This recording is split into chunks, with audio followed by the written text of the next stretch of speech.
The question is, what are the spiritual, emotional, practical benefits of choosing God first in all the areas of our lives? Let's put that question at this time to one and only Dr. Phil. Dr. Phil, man of God, I'll say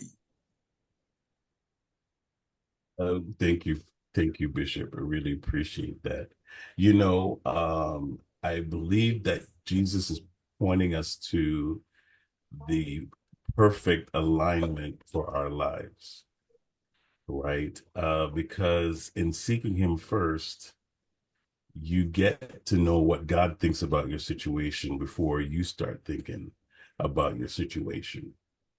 And sometimes we go to everything else first, like we trust our own instincts. Again, we start relying on our sense of smell and our feelings, and the emotions start telling us, man, this is a bad situation, and we're looking at, everything around us, and we start pointing to everything around us. It just reminds me of Peter when he's walking on water.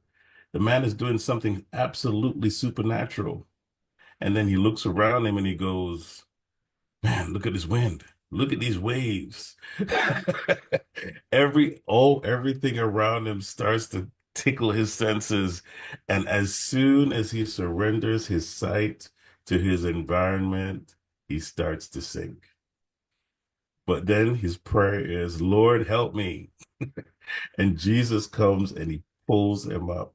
But if you look at it, when his focus was on Jesus, he was able to do the supernatural thing.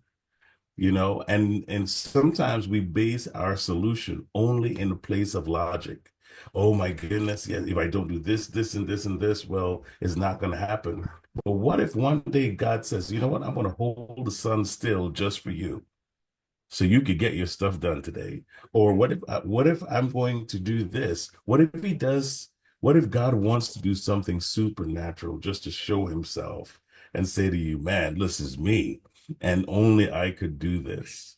I believe when we consult God first, it opens us up to impossibilities being possible, right? Things can happen in our life when we put God first.